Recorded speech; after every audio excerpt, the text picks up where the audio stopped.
Come in. Come in. Come in. No, no, no. Sit down. Sit down. Yeah. Elbow bump. That's right. You gotta stay safe. Okay. Yes, my name is Dr. Andrew Michaels. Yes, I am here to help you. That's right. I am here to help you. That's right.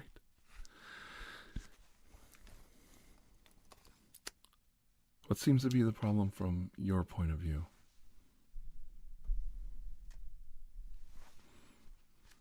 Okay. I'm listening. Okay. All right, let's take a look at that. Well, it says right here that you went down to the demonstration to get your fair share of abuse. Okay? That's true. Okay. And it says you were singing,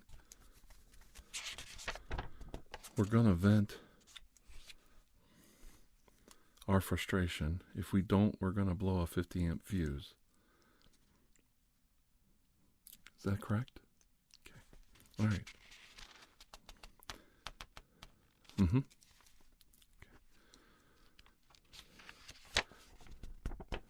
Well, I think we could definitely get to the bottom of this. Well, you know, there's a lot of people out there who like to say that we're all alike, we're all one race, we're all the same, we're all human beings. And all that's true. We are genetically and through DNA basically all the same. But then there's a conundrum with that. And the conundrum is every human being is actually unique and different in their own way. Some are short, some are tall, some are fat, some are skinny, some are combinations of all those things. And we all have different skin colors, eye colors, hair colors, different body shapes, different length of fingers. There's just so many differences. And it's amazing how diversified the human race is.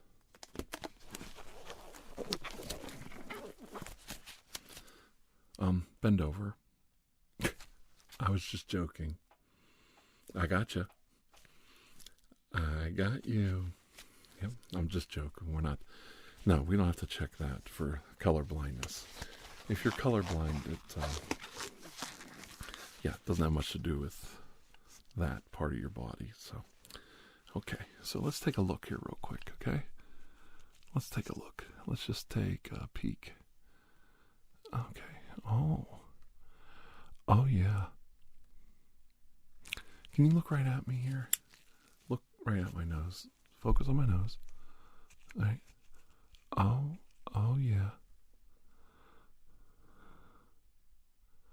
I can definitely, I can see what you're looking at there. Yeah, right there. Okay.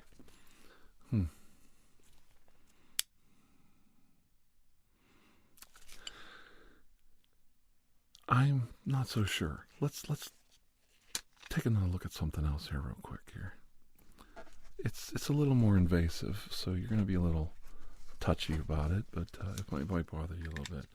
But these tests, sometimes we can find different things out. If you'll allow me to just take a peer in behind the eye. There you go, just like that. Relax. Let me look. Hold still. Hold still. We'll start right here. We'll just take it across. It's all right. Hold still. Just like that. There you go. That wasn't so bad, was it? Okay. All right, do you want to do the other eye? All right, well, keep yourself focused right here. Don't look at the tool if you can help it. Try and look at me. Okay? We're going to do the other eye. Now we're going to sweep it this way. Just like this. Relax. It won't hurt. And we're going to sweep across. Sweep across. Just like that. Just like that. There. That wasn't so bad, was it? Yeah, I can see what you're saying. I have a chart here. Would you mind so much if I ask you to tell me what you see right here? Okay? And what do you see right here? Okay? What do you see right here? Okay? And right here? Okay? And here? Okay? And right here? Okay. No, thank you very much. I think that answers a few questions. Now, what we're looking at right now is if you hold still, I'll just kind of show you. You've got some damage in your eye right about here and right here, and we're gonna have to do something about that. We could spray. I have a spray that might work really well for that. Let's see if I can get it here for you. Can you hold still? We're just gonna spray this right in your eye directly.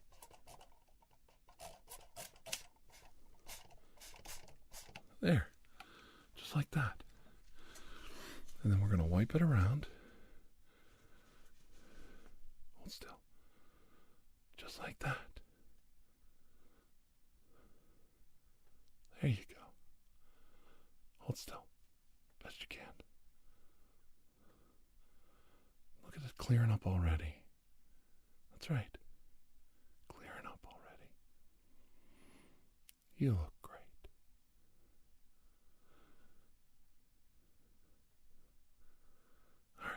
Now, showing you this chart again. Just wait. Well, actually, let me take a look here.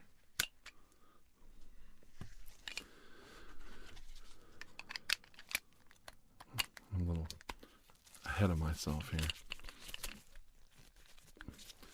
Let me look there again. Okay. All right. And look right at me. Oh, yeah. Right there. Mm-hmm. Oh, yeah. Look again.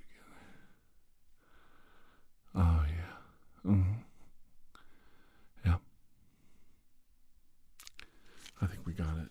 I think it just, I think what's important here is that the damage just happened. And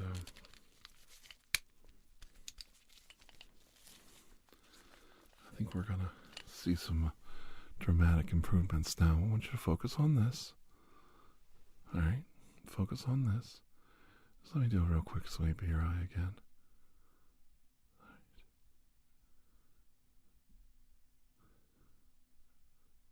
Just like that. And the other eye, if you don't mind. Okay. Good.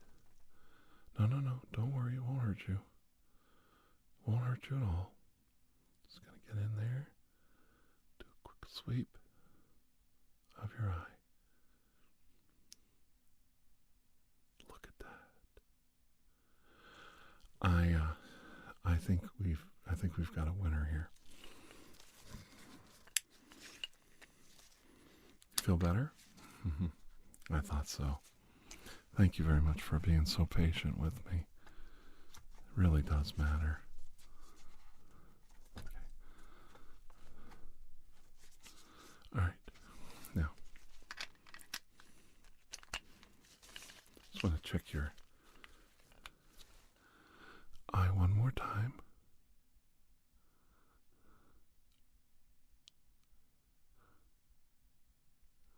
Oh, yeah. I definitely think we're good to go. Good. Good, good, good. Do you feel better? Good, good, good. No, I'm listening. Really? What was his name? You know, I thought I knew you. I went down to the Chelsea drugstore to get my prescription filled. And I was standing in line with this fellow named Mr. Jimmy. Yeah, yeah, man, and did he look pretty ill? Yeah, yeah. We decided we would have a soda. His favorite flavor, cherry red. I love cherry red. Cherry Coke. Did you sing your song to Mr. Jimmy? What did he say? Did he really? Wow. He said that.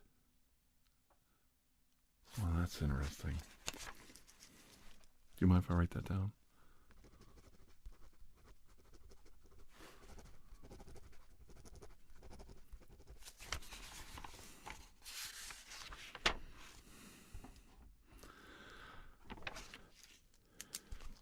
It's funny, it's a small world. I thought I knew who you were.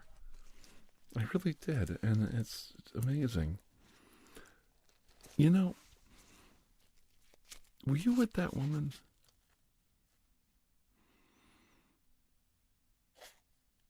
at the reception? I thought that was you. I remember seeing you, and she was standing there with a glass of wine in her hand. I thought she had a problem because it looked like she was looking for her connection. Keep it down now. It's between you and me. There's doctor-patient confidentiality. Yeah, he did look like a footloose man. Yeah.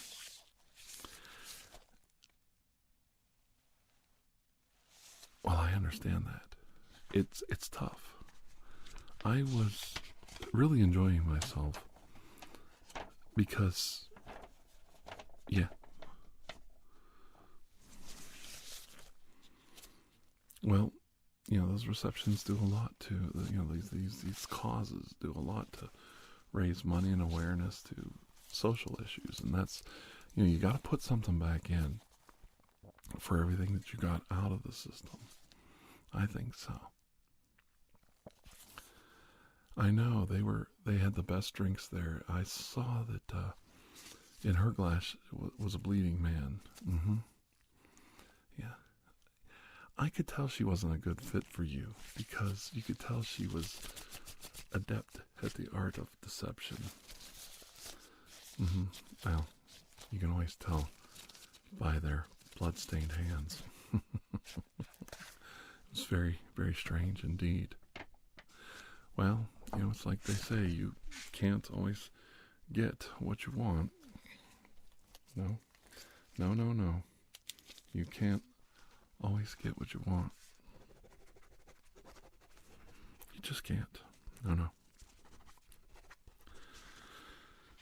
That's right, you just can't always get what you want.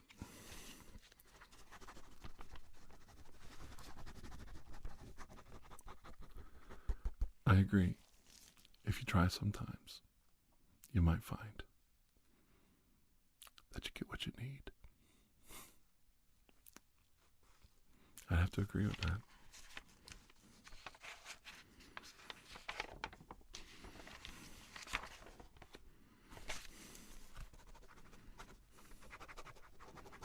Okay.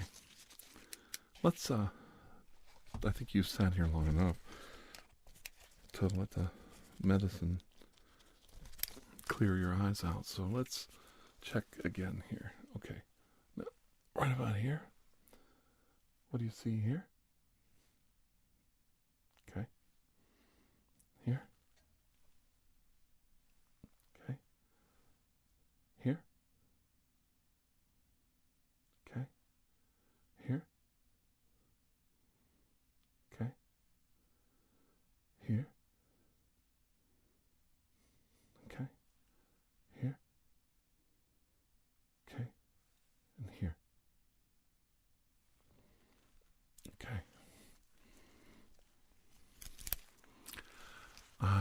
your eyes are much better. I think we've got all of the agitating particles out of your eyes. They look so much healthier now. They really do. Especially right there. Right about there. It looks perfect. All nice and clean, and you can tell, all the redness is gone. I'm so happy. You mean right there? That's bothering you a little bit? Where? Right there? Okay. And there?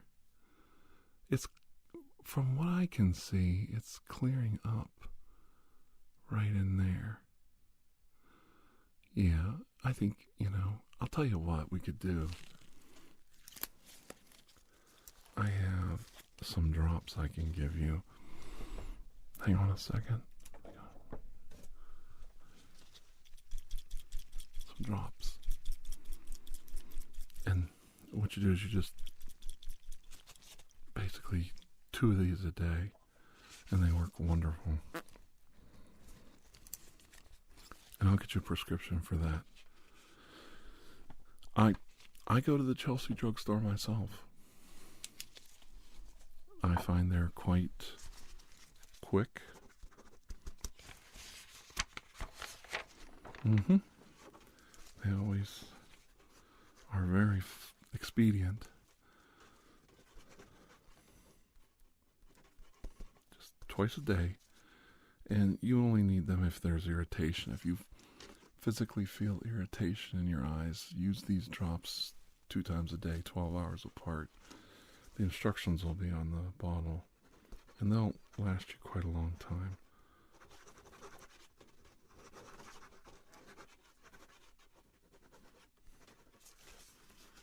Okay, and here's your prescription. There you go. Okay. Yeah, I think we're in pretty good shape then. Well, color blindness is kind of a strange thing. I don't like to lecture my patients, but sometimes I feel they need to think about things. And as I was saying before, everyone's different. And this is true. And everyone is unique. And we need to, instead of looking at cultural and physical differences as impediments to getting to know people, or derogatory or negative things, we need to start looking at those same features as things that make people interesting, different, unique, special, recognizable. They make people interesting. I have a lot of friends that I think are worried about their appearance and their looks. I myself had a horrible time with Bell's palsy last year, and into this year I'm still healing from it. I can only soil. Like, you can see all my teeth now. You didn't used to be able to. And it's frustrating. It really is. But my friends and family were accepting of me, even though I had a strange appearance. And they were welcoming. But I could tell that it made them nervous. We tend to shy away or get upset, even internally, about things that make people different, make people stand out. Diseases, you get afraid you're going to catch the disease, you think it's contagious. And I think people have fears that are probably well-founded, to be quite honest. We're taught at a young age to stay safe, don't touch things that could be poisonous, don't touch things that can bite you. And some of these things develop into phobias and fears, and they can extend into how we interact with each other. And I think there are some legitimate concerns there. People need to be safe nowadays. Wear our masks and gloves and keep social distancing. Do the old elbow bump or the fist bump with a glove to prevent the spread of contagious diseases. And we shouldn't have irrational fears. Maybe having a pandemic at the same time we're having some issues with race and social standing in this country could be looked at as not two separate problems, but maybe the same problem. You need to be cautious. You need to be aware. You need to take precautions for your safety, but at the same time, you don't want to alienate or cause irrational fears with others. For instance, let's say they come out with a vaccine or even a potential cure or something that could slow the ravages of the disease down. There's people out there already that are being told not to take anything, no matter what it is. Conspiracy theories are just abound right now. And you're going to have that whenever something like this can help you sell a book. And these fears are irrational. When you do the research, you know they're going to do proper scientific studies and testing to make sure these drugs are safe. At least safe for the general population. There's always going to be people with like autoimmune diseases or different types of illnesses that can't take the vaccine. That's true. And these people shouldn't take it for proper medical reasons and properly instructed not to take it by their physician. I think the rest of us need to remember that we take the vaccine to create a herd immunity. And what happens is people hear that word herd immunity or workers of the world unite or, unity, come together. And they immediately start putting words like, well, that's another way of getting us all to be communist, socialists, give up on our rights. That's not true. None of us have lost our rights. Now, we might have had our privileges curtailed a little bit due to the coronavirus, due to some social problems that are going on in the world right now, due to the death of, George Floyd. And it's very terrible what happened to him. It is. I think no matter who you are, if you take him out of the film and you put yourself in that position, it doesn't take you long to figure out it isn't a good situation to be in. And you wouldn't wish it on your worst enemy, I don't think, no. But he was just the spark on a powder keg that was already existing. And I'm sure there's going to be a lot more sparks after that. There's been a lot of horrible film footage out there. Could you answer me one question, though? I have a serious problem with. In this modern age of information and the information age, and everybody has a video camera on them and a photo camera on them. Have you noticed a lot of these films, the perpetrator knows he's being filmed? Knows full well there's a camera pointed at him. And they still continue to do what they're doing? You're committing a crime against another human being. And I'm not just talking about that police video. I'm talking about many other videos I've seen in the last 2 weeks or so.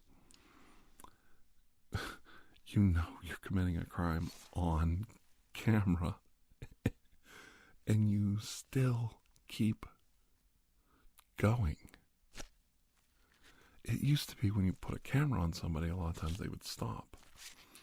But the anger and the frustration and the level of violence is so strong in these confrontations that they continue on. And that's remarkable to me. Very remarkable. Bothers me a lot. Bothers me a lot. It's like they're fearless in their righteousness. I don't know. I know they're ignorant. I know if there's a camera on you, the last thing you should do is incriminate yourself. You know, you do have the right to remain silent. That is one of the cornerstones of our justice system, yet I think they forgot that filming yourself committing a crime could be used against you in a court of law. But I'm not a lawyer. I just play a doctor on TV. Well, before I take my gloves off, it was really nice to meet you. That's right. No, seriously.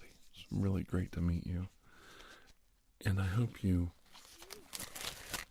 have a good day. Oh, I agree. It is such a frustrating time that we live in now. There's so many reasons to be sad and depressed. But I think there's a lot of good things happening. There's some people losing elections. There's some people that won't be in office next January already that have lost their re-election bids because they're just too far out one way or the other. And I think we need to start focusing on things that work for everyone. We need to focus on people that have positive messages, that even if they're pretending, they seem like they care and they want to listen. And I think we have forgotten that in society. I think we've forgotten to listen and look and not be colorblind.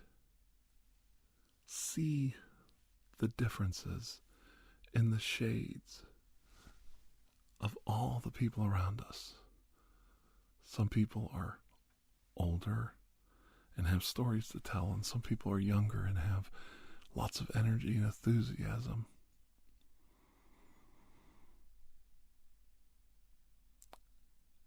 And everyone's different. And everybody needs to stop sometimes and listen and see each other in a positive way. I can't stress this enough. I can't stress this enough. This is the conundrum that is the human race. And there is only one human race. One single human race. But the community of humans is vastly diversified and different. Everyone is different and unique in their own way. Some wear glasses, some are bald, some have long hair, some have short hair, eyes, hair color, skin color, and the list goes on and on and on and on and on and on. And we're all different. We all have different stories to tell. And we have to be willing to listen to each other. One of my heroes, Daryl Davis, spends a lot of time talking to extremely racist Ku Klux Klansmen. He does. Daryl Davis. He's a musician. He's not a philosopher. He's not a psychiatrist. He's not a therapist. He's a musician. A jazz musician, no less. Not everybody likes jazz. I do, but not everybody does. But he reaches out and he listens first. and he communicates, and he makes a friend, and he accepts people as they are. He goes to their rallies, he sees their rituals, he sees the process that they go through to achieve the ends of their goals. And the idea is to show them he's not afraid, and it also shows them that he's willing to listen, and so many are not willing to listen. Now, that doesn't mean he agrees with them. It means he's willing to listen and see where all of this anger and hatred comes from. And in understanding it, in seeing the place where it comes from, he can make a friend. And he's helped over 200 Klansmen give up their robes. He would have got 0 men to give up their robes if he had tried on the first one. You've got to be brave and courageous enough to reach out.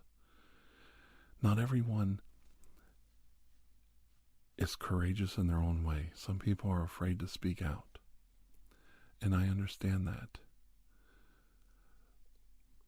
I had a friend who wrote me that they wanted to reply to somebody on social media, and they tried 3 times to write down a response to this person's post, and they couldn't do it.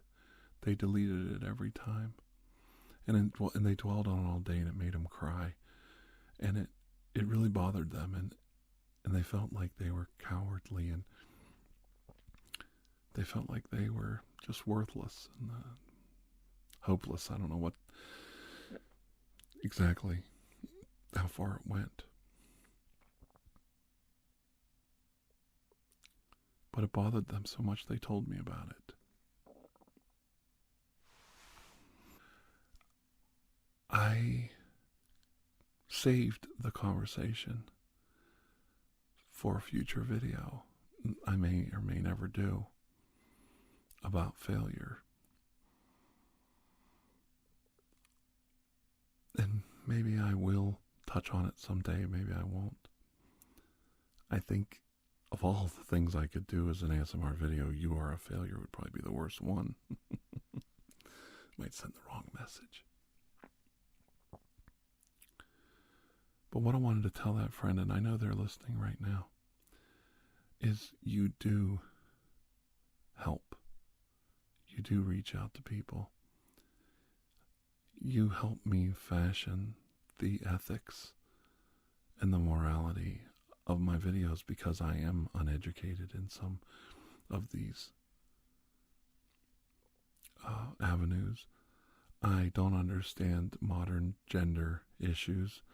I don't understand a lot of what's going on now because I'm older and I get set in my ways too, just like everybody else. And you've helped me with books and literature and articles, plethora of information to help me focus my material and keep it on track, keep it on subject, and not be hurtful, not say things that would harm my audience as much as possible. I can't please everyone, but you've helped me prevent me, would be a better word, from marginalizing people that are already marginalized in their lives to begin with. And you help me understand that. That doesn't make you a coward because you were strong enough to reach out to me and talk to me and become my friend. And I was an angry person when you met me, and you probably don't realize that. I felt isolated and alone in my own right, and I felt abandoned by many my friends and family in different ways. Being an ASMR artist isn't always a perfect, easy world. There's a lot of times you feel like you're on the outside looking in at your own channel. It's hard to describe. You have waves of popularity, and you met me on a bottom of a crest, and you helped me work back up to the top again. And you've helped me work through many waves, ebb and flow, since. And I really appreciate the book you gave me, and I read it, and I have taken the lessons of that book to heart. And you know I have. I've tried to learn things, to broaden my views and my opinions, and focus them so that I could help others. You're not a failure. You reached out, and you met me, and you talked to me, and you befriended me. And if you hadn't, you would have had 0 conversions to show for your efforts. I know you've reached out to others since then, and you've made a lot of friends. But if you hadn't reached out the first time, you'd be at a 0. And if Daryl Davis hadn't reached out, he'd be at a 0 too. And if I hadn't stopped and done what I did and started this channel, I would have gave up a long time ago on YouTube. But I decided to try. And I never gave up. And I never will. And I don't want you to give up either. Ever. I am very proud of you. And you know who I'm talking to right now.